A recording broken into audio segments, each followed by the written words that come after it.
What is going on, everybody? What is going on?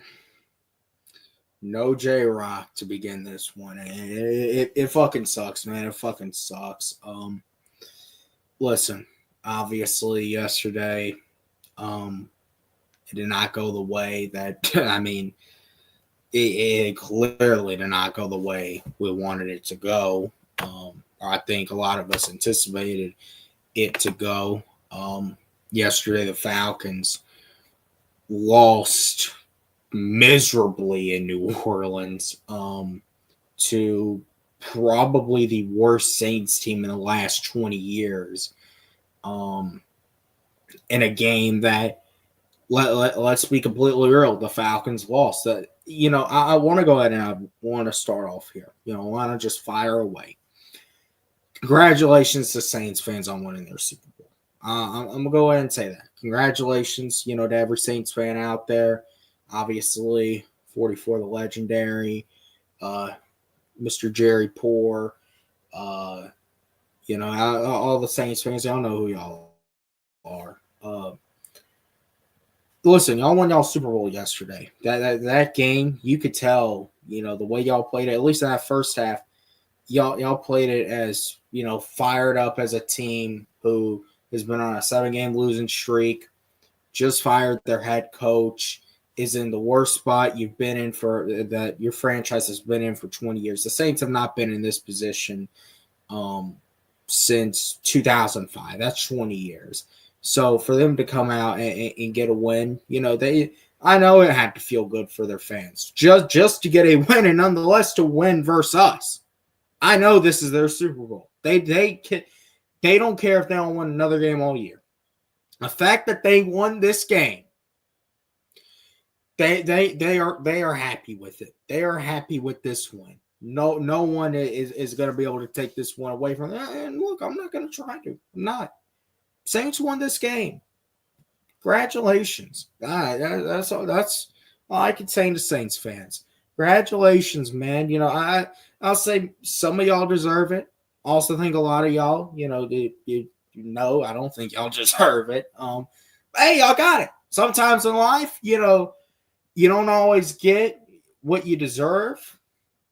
Y'all got this win yesterday. So, listen, it's at the end of the day, the Saints were the better team yesterday. The Saints actually came and played to win in many points of this game. But, man, this was a very disappointing loss for the Falcons yesterday, and for no other reason, it was a loss to the New Orleans Saints. And listen, whenever the Falcons lose to the Saints, it always stings. And that's just reality. It doesn't matter what the situation is. When the Falcons and Saints get together, the expectation is you always win. You find a way to win.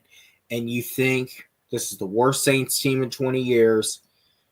You'd been rolling. Finally, it looks like you're finding your stride. I said this. This is not going to come easy. We're not going to go in there and kill them. If we would have went in there and killed them yesterday, matter of fact, I probably would have been more shocked at that than I actually am of this outcome. That actually happened. I'm going to be honest. Do I believe? Now, listen. This was a game that, despite everything, and the Saints played this game like it was their Super Bowl. Let's be clear about that. This was their Super Bowl. They were the better team. The Falcons failed to go in there and take care of their business. And it's almost like the things that I said on Friday played a big role into it. This game is going to come down to who has the most intensity and who wants it more. And the Saints wanted it more yesterday when it came down to it. Now, the sad thing about that is in the second half, and particularly the fourth quarter, the Falcons had opportunities. The Falcons only held the Saints to only 3 points that entire second half. And you headed into the fourth quarter only down 3. And it's looking like one of those situations where, okay, well, we're going to pull away late. Obviously, it hasn't turned out how we've wanted it to this point. but we're going to find a way. We're going to pull this thing out because that's what the better team is going to do. The Falcons did not do that. They had 4 opportunities in that fourth quarter. And obviously, I'm going to talk about one of the big subjects in a second with what happened in this game. But you had 4 opportunities in the fourth quarter to just all you needed was a field goal to tie this game. And you couldn't get it. Penalties killed you. Mistakes killed you. Mental errors killed you. What's going on, C-Dub, man? I couldn't describe it better. Coach Rod didn't have them ready. They did not look like they took this game serious. They expected this game to be handed to them. You cannot go into battle versus the New Orleans Saints and expect it to be handed to you. I don't care what the situation is. I don't care how bad they are. They were going to play this game like it was their Super Bowl. You had to come out and you had to take care of your business. And the Saints still showed you in the second half they are not a good football team. Even at their best, they are simply not a good football team. But you could not take advantage. And many of those points we had seen the Falcons take advantage at other points this season. They failed to do so yesterday. That is why they lost.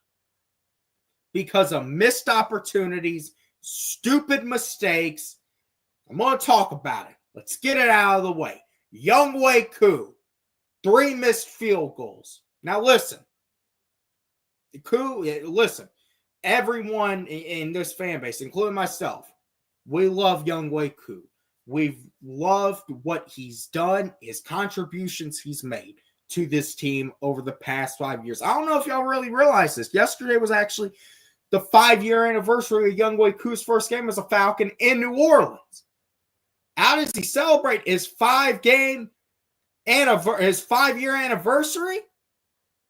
He costs us 9 points. That would have been the decisive factor in this game. Now listen, you do not pay your kicker to do that. Yeah. Younghoe Koo is not being paid to miss. Missing 3 field goals, listen, is absolutely uncalled for. I know one of them was blocked. If it wasn't blocked, okay, he would have made it. But still, that one that, he missed in the first one that he missed, we know he doesn't do well from the left hash mark. The second one that he missed, that he let it get blocked, that's much more than just the kicker. That's got to be communication between the long snapper, the holder, everything involved on special teams. And then on top of that, that third one, that one in the fourth quarter, there's no excuse for it. It is time to go into clutch mode. It's time to tie this game up. He did not do that. That's where the issue comes in. Younghoe Koo, and look, I think we're all going to have this conversation right now, and we are having it, about, well, what the hell went wrong with Younghoe Koo, and what do we do with him now? Now, look, we're not going to get rid of Younghoe Koo. We need to get that out of our head. At least based off this game, we're not going to get rid of him. What I do think needs to happen, because it's not just yesterday. Koo's really been fucking up this past month on and off. He missed the field goal versus Tampa that could have put us up 8. Luckily, we did hold on to that game. He missed another one in the first meeting versus Tampa. The special teams in general, and ironically enough, it was the special teams that you could really honestly say was the decisive factor in the first matchup when Koo actually was converting on his kicks. It is the unsung part of the NFL. Special teams. It can make or break you. If you have a solid special teams, you don't even think about it, but it's what wins you games. When you don't have a good special teams, it's almost impossible to win. And what we saw yesterday, it's impossible. It's almost impossible to win a game that close when you miss 3 field goals. But I'm also going to say this.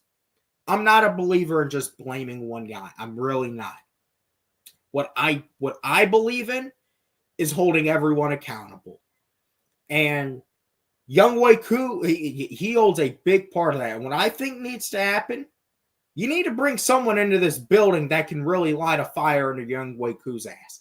You need to sign a kicker to the practice squad. I'm not saying get rid of Younghoe Koo. What I do think Younghoe Koo could use is kind of like I think they did it a couple years ago. They brought someone in the building to light a fire under his ass and, just get him going. Get him going. Give him some competition. Give him someone to go up against, because that is what can bring the best or the worst out of somebody. And if he melts under that pressure, then we do have another kicker. But I honestly, I do believe that Younghoe Koo can get it right. I just think he needs that complacency. You can never have too much complacency on an NFL roster. There always needs to be pressure. You can never feel like your job is fully safe. That's why you got to go out every Sunday and you have to put your best out there. That third field goal that was missed, I do not know how you missed that. I do not know how you just cannot tuck that thing in. Really, the first one. I don't know how you keep missing these field goals. I really don't know, because he's 2 for 7 in his last 7 attempts. You're not going to be able to win with your kicker doing that. You're just not. And I had to get it out of the way, man. I did, because you got to acknowledge the issue we have with Younghoe Koo right now. However, he's not the only reason why we lost. And it also goes back kind of to my point. The Falcons' offense between the 20s really dominated this game. They did. Drake London almost got 100 yards. Darnell Mooney made some big catches. Bijan Robinson absolutely ate on the ground. Tyler Algier got going later in the game. The Falcons between the 20s really dominated. And it's kind of been the thing. We haven't been talking about it so much because the Falcons actually have been getting the job done in the red zone a lot lately. But the issue yesterday in New Orleans was this. You weren't getting the job done in the red zone. You weren't. You got into the red zone, and a lot of those drives, they just stalled. I mean, what was the one drive where you literally got down to the 2-yard line and you got backed all the way up to like the 30? That's penalties. That's discipline. You're gonna lose games doing that. There's just no way around it, and that goes into coaching. This team did not look properly coached heading into this matchup. They didn't have the fire. They didn't show the intensity that New Orleans had. You knew the Saints were going to come out. Interim head coach, that team is, they're fighting for nothing else. They're fighting for each other, and they got that interim coach. He's been in the building a long time. They love that guy. Let's be honest. They love that guy. The Saints weren't playing for Dennis Allen. The Saints probably wanted his ass out of there just as much as anybody. Every person on that team wanted Dennis Allen the fuck out of there. That guy yesterday, that's the guy they want to play for. And they wanted to go play that game for that guy and get that win for him, especially in this type of rivalry. This hotly contested of a game where we've been so far this season, how good we finally been. Yeah, Darren, listen, shout out to Darren Rizzi, because I guarantee, I don't know how many times he watched Rocky. I don't know what the hell he watched, but that Saints team, I will tell you what, they played off of emotion, and yesterday they won. Yesterday they won. Let's get to some of these comments. They were ready for this game, and we walked in like we were the cat. Yeah, exactly. I mean, We walked into the trap and we got trapped inside the fucking trap. That's what happened. I don't want to hear any more of this walk into your trap, take over your trap. I don't want to hear it anymore. Because if you want to live by that, you're winning this game. That's why I say, man, this loss really stinks. Out of all the losses we've suffered this year, listen, week 1, you lose. As much as you don't like losing the first week of the year, considering how good Pittsburgh has looked and the fact that, you know, they are right there as one of the top teams in the AFC, you can't be mad losing that game. The Chiefs game, there's no shame in losing to the Chiefs because no one's done it this year. The Chiefs are on a mission to going undefeated. How they won that game yesterday versus Denver, who we got on Sunday, is just absolutely insane. There's no shame in losing to the Chiefs. And look, losing to Seattle, those games happen every now and then. We weren't prepared that day. And it's frustrating because we should have won that Seattle game. We didn't. And I can accept one of those games a year. Even though I don't like it, I can accept the reality it's going to happen. This loss absolutely stinks because it was the first one we've had this season that we really, even though as bad as we played, and I talk about it in these games, what you do in these games is you just find a way to win. And if you could have found a way to win, that is all that matters. And you just found a way to lose. You did not want to win this game. Did not want to win this game. And that's what it looked like. You were not prepared to come out and play this game. You had no game plan. I mean, it was absolutely a joke. You had no game plan. The defense, the defense is having these slow starts. And at the end of the day, it's the bend but don't break. And yeah, it works, but there's still one big thing missing to this defense. Guess what it was yesterday? Guess what happened? No sacks again. And it's frustrating. We finally think coming off the game versus Dallas, we have something going. No. There was almost, no pressure on Derek Carr when we were rushing forward. And it's very disappointing considering that we traded a third-round pick just before the season started for Matthew Judon. Man, listen, Matthew Judon might honestly be, and Dante Fowler was pretty disappointing as well.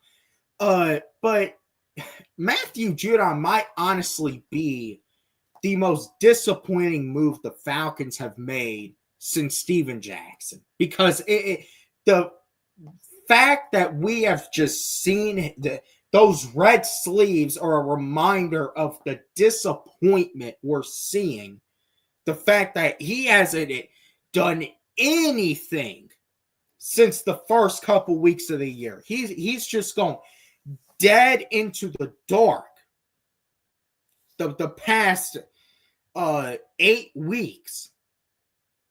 It is just absolutely disappointing. It is, because he was supposed to be the guy that, hey, we weren't expecting him to be a 20-sack guy, but the guy that could have at least have gotten something going for this pass rush, could have opened up lanes for someone like Arnold Ebiketie, for Zach Harrison, for Lorenzo Carter, could have freed up more space for someone like Hayden Ellis to come crashing in on the quarterback, or Troy Anderson.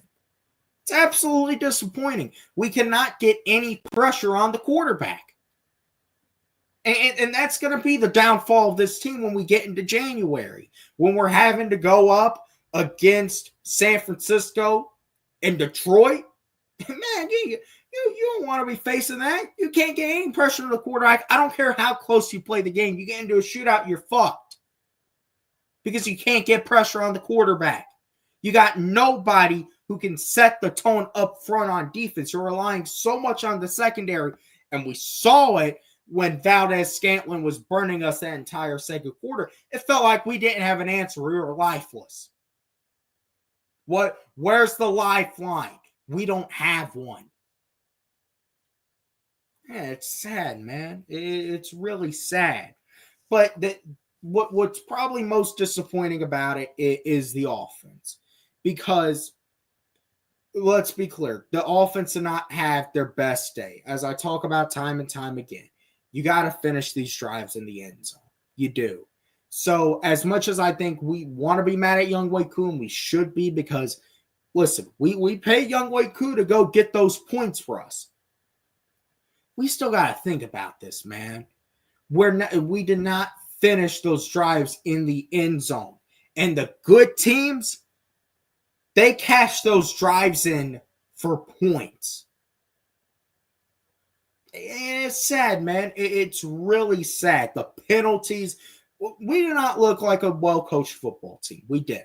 That's the bottom line. And it's got to change.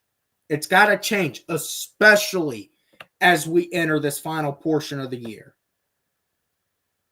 It's got to change, man. We cannot continue to be playing this inconsistent brand of football on offense. We have to be able to dominate. And man, you were doing it with your running game. Bijan Robinson was absolutely going scorched earth on the Saints defense. And didn't have an answer for him. Tyler Algier, as the game went on. Tosses, outside zone runs, it was working. So why, when you get down to the 2-minute warning, you're already on the edge of field goal range? And I'll say this. If Koo gets another opportunity, now I don't want to say for sure he would have made it, because clearly yesterday was not his day. But I think if you give him another opportunity, I don't see where he can miss. I really don't. I think he almost kind of has to make it at that point if you give him an opportunity to at least tie the game up, and potentially at least the Saints really have to work on that next drive, which I don't think they would have been able to. I don't. Now, who knows? Hindsight's always 20/20. We could have went down and scored, and they still could have found a way to win. But you had that ball the entire fourth quarter, and you could not come away with the win. And it's sad, man. It's sad. Early on, we were getting dominated up front. But they tried to hand us the game. Even the last time we got the ball, we were still right on the edge of field goal range. And the O-line cannot protect Kirk Cousins for shit. I couldn't tell if it was Kirk Cousins or if it was Matt Ryan. Looking at how the Saints were really dominating late in that game. So, man, it's sad. It's sad to lose this game. It is. And it hurts. Congratulations to Jerry. Congratulations to Noah. Congratulations to the Saints fans. You won the biggest game of your season. But, man, it hurts. Because even after everything, the fact that you lost this game is just sad. But unfortunately, how these games go between Atlanta and New Orleans, it always most likely is going to come down to who wants it a little bit more. And the Saints really wanted it more by default yesterday because the Falcons didn't want it at all. It looked like. It looked like we could have cared less if we won. And man, it's sad for everyone who took the trip down there. It's sad for everyone who participated in the red and black takeover down in New Orleans. Man, I don't know if y'all saw, Bourbon Street was covered in red and black. That Superdome was covered in red and black. We had a very good representation down there. But nothing is guaranteed. You got to go out and you got to take care of business. And the Falcons did not do that. They didn't take care of business. It's sad. It's sad. Sad excuse for a game. Let's get to some of these comments. Jerry, I see you. Sentinel, what's going on? Yeah, no, listen, these division games, they suck. It sucks losing them. It does. You talk about outrunning the South. Well, you want to outrun the South. You want to outrun the Saints. That's who you want to beat. We took care of Tampa Bay. It's time. We had the opportunity for the first time in 8 years. I don't know if we're ever really going to get this good of a picking again at sweeping the Saints. It'll happen at some point. But I don't know if you're going to get as good of a picking as you had right here. They just fired their coach. They just traded their star corner. All their receivers are out. Derek Carr is trash. And they pick up a Valdez-Scantling off the street to torch us with. Take a blowtorch with us and give us second-degree burns. Yeah, no, it is what I say, man. Emotion.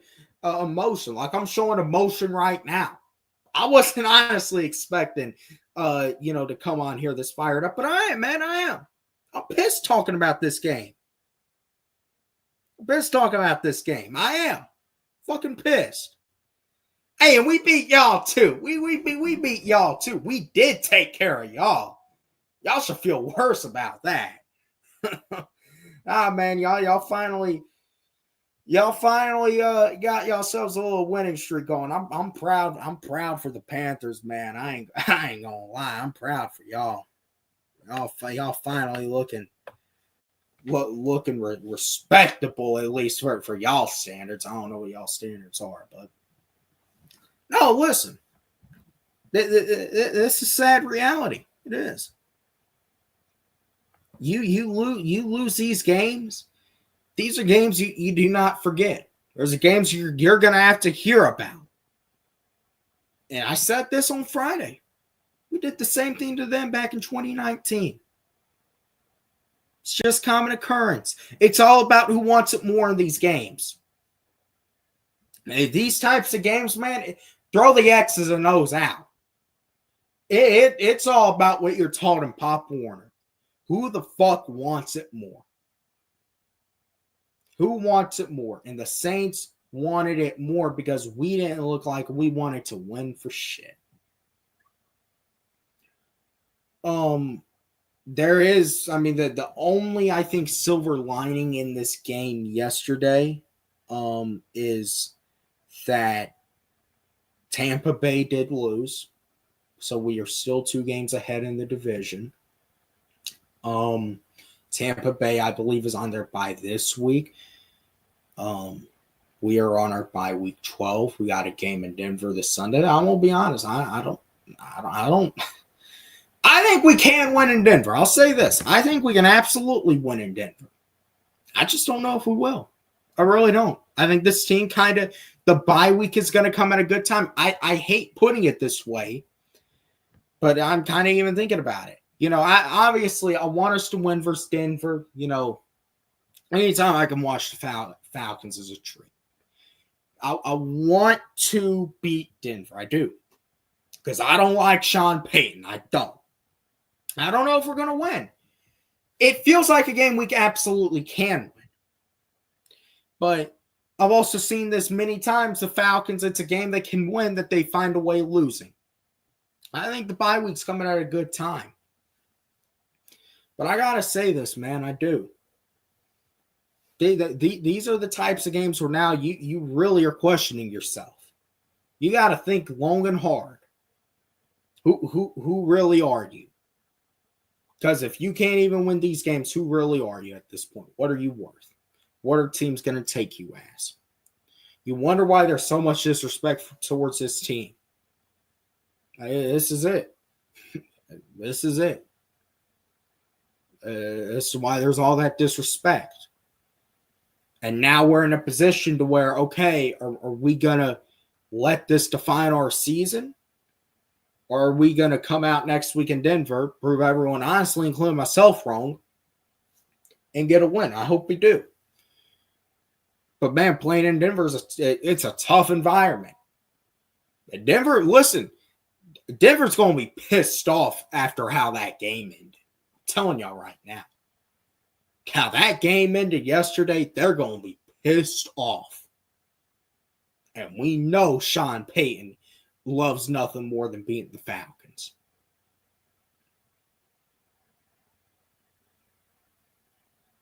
Yeah. I do have one game ball to hand out here. It's pretty obvious. I'm gonna give it to Bijan Robinson because, man, listen, Bijan absolutely ran all over him yesterday. He gave him a good worth of a ass whooping, even though the Falcons were not, the rest of the team wasn't able to back him up. Man, he tried everything he could to carry us to victory all by himself. And that's the thing. Why the fuck do you go away from the running game? Well, when it's working late in the game. Why aren't you? Honestly, I think if you really wanted to, you could have played to where you could have scored in the final minute. That's just reality, though. That's reality. That's what the Falcons do. That's what the Falcons do. But no, listen, now it's kind of, I say this, the bye's coming at a good time because obviously this team still has very ambitious goals. Playing in January, obviously being at the top of the division, playing in January, and who knows what can happen from there. But in order to do that, there's still a lot of shit we got to get straight. And the first thing is we got to get our fucking head straight. We do. We need to be able to go into that extra gear. That's the thing you haven't seen with the Falcons. You have not seen this team go into their extra gear on both sides of the football. You haven't seen it in sync. You haven't seen it. And you can say for a lot of the Dallas game, maybe. Maybe the Dallas game is the most complete game we've played all year. And we pulled away late versus Carolina. Even though that really ain't saying much. So, but even against Dallas, is that really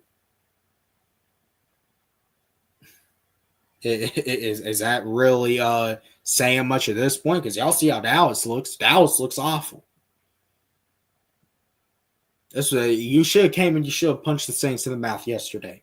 That's the intensity you should have brought. You play them as serious as they were going to play y'all. We failed to. That's why we lost. Because we failed to take our opponent seriously. But we need to be able to go into extra gear. Y'all see it with Detroit. What is Detroit doing? They're finding a way to win the games against good teams like they did last night, despite Goff throwing 5 interceptions. And against the bad teams, they put them in the fucking dirt by the end of the first quarter. Falcons are still, even with Carolina, that was a one-score game early in the fourth quarter, so we put them away. That Dallas game, it was still at the end. We had to recover an onside kick to seal the deal. And considering how Cooper Rush looked yesterday versus how he looked versus our defense in garbage time, now listen, you can say, well, it's garbage time. Yeah, but still. Sometimes you got to buckle down and really put your foot on. So put your fucking foot on someone's throat. Shove it down their fucking throat or something. Sometimes that's what you got to do. Denver's a must win. I don't know if I'd say Denver's a must win just because of the fact that they're an AFC opponent, but you can't start dropping too many games, especially this late in the year. You can't start doing it. And you still got 2 big games coming up versus Minnesota and Washington. Listen, you still have to win games. You do. Still got to play them to win them. I think we stand a chance in Denver on Sunday. I think it's got, honestly, if nothing else, I think this team, after this type of loss, you're kind of ready for the bye week. I think that's what you're going to see. Team ready for the bye week on Sunday. I hate saying that. I hope we can come out and get a win. If we do, great. Love beating Sean Payton. But we have to be able to put it into an extra gear and get on sync on both sides of the football.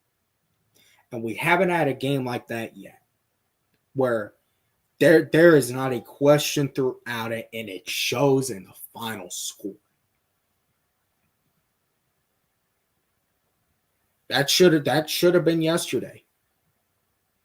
Should have been yesterday. I kind of felt like it wasn't going to be. But the fact that you lost is absolutely frustrating. It is. The fact that you're now, it's still, man, and this is going to be the downfall of this team. We just let these teams fuck around. We do. It's been the thing with the Falcons for years. We let teams fuck around with us. We can put the game away early. We fail to. We fail to take opportunities. Take advantage of them. That's what's got to change. It does. Now, I think another thing we got to consider, we're still in the first year of a new head coach. I think that kind of does get lost on us. So, yeah, we're still building. It's not all going to come in 1 year, but it can't continue like this every year. And eventually, you're going to have to you're going to have to make that switch like Detroit did, where Detroit went from fucking around with teams and losing a lot of games that they could have won to just absolutely dominating motherfuckers. And where are you going to make that switch, man? Where are you going to make that switch? That, I think, is the question. When are you going to make that switch as a team to where you really just start to put your foot down on these other teams? When's it going to happen? What's it going to take? I think the question's got to be asked, man. It really does. Because a loss like this is frustrating. A loss like this will have you questioning things. It will. What the fuck are we doing wrong? Honestly, defense didn't really even play all that bad yesterday outside of the second quarter. Second act, they gave us a chance to win. They didn't. But guess what? They're still catching shit because when you lose a game like this, everything all of a sudden you start paying attention to. Kirk, and look, as far as, you look at Kirk Cousins. He didn't have his best game yesterday, and he was kind of due for it, man. Kirk had been hot the past few weeks. He wasn't due for a good game yesterday, but I think that's where it comes into. You got to rely on your running game. And that's where Zach Robinson, I think we see a lot of potential from the Zach Robinson offense. This was the issue with fucking Shanahan. When you should be running, you're not. You try to get cute. And you try to mix things up when you shouldn't. When you keep it simple. What is working is what is working, and you don't fuck with it. That game yesterday, if you would have just kept running that ball, who knows how it turns out. Maybe Koo misses another field goal. And we're on his ass even more. But still, regardless, you can never miss 3 field goals in a game again. That can never happen again. It shouldn't have happened yesterday. Because you can't only have so many of those games before. And listen, I tend to be the type of guy where after one game, no, I'm not gonna use my emotions and say get the fuck out of here. I gave a lot of patience to the guys last year. Until they lost that game in Charlotte. I can be a patient guy with this team. I can. Still 6-4. Still on top of the division. Not all hope is lost. We got a bye coming up soon. I think that's the best thing about this. But man, shit's got to change. Because there is still, and even though I think the NFC, you're starting to see the top dogs step up, this is where you start to see it. Who's the top dogs in the conference? And if you want to even have a chance to be sneaky in January, you got to start showing signs of it. You got to start building that momentum. And where is it at? Where's the momentum at? So there's a lot to think about there. And look, hopefully we can get a win versus Denver. I don't know if we are. I really don't. I honestly wouldn't be shocked if we sleepwalk into that game. I don't like how that game was positioned. I don't. It's a 4:05 kickoff. Last game before the bye. I think it's supposed to be pretty cold up in Denver on Sunday. I don't like how that game's positioned. I don't. That's the NFL. Hopefully, and look, every game the Falcons need to go and play to win. I just don't know if we're going to play. I don't know if we're going to win on Sunday in Denver. I don't.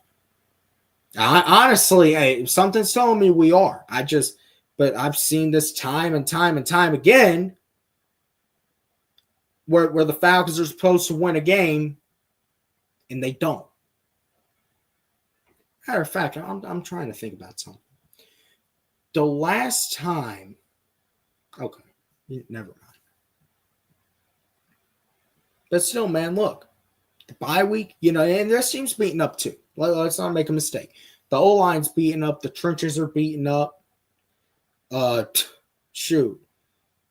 How long has Rick Rohr been on IR? A couple weeks now? It's been a couple weeks. So hopefully he can return late in the year. But still, man, it hurts. It does. It really hurts to lose a game like this. Because if you would have won, not only would you have been able to break out the brooms, you can feel a little bit of a cushion. Now you can't. Hopefully we will win in Denver. I don't know if we will. I really don't. I hope I'm wrong. But who knows, man. Anyways, with that being said, I appreciate everyone for coming through. Shiesty, Brandon, Sentinel, Jerry, a lot of y'all watch, man. Hope y'all smash that like button. CPG, C-Dub came in the beginning. New subscriber, man. Appreciate it. Listen, I'm going to get out of here. Look, rough loss. Always rough losing to the Aints. Always rough losing to the Aints. With that being said, all we can focus on now is the next game. That's all we can focus on. We got one more game versus the bye. Hopefully, that's a big word with the Falcons. Hope. They can prove me wrong and get a win. I just don't know if we're going to win in Denver, though. Anyways, man, with that being said, I will see you all in the next one.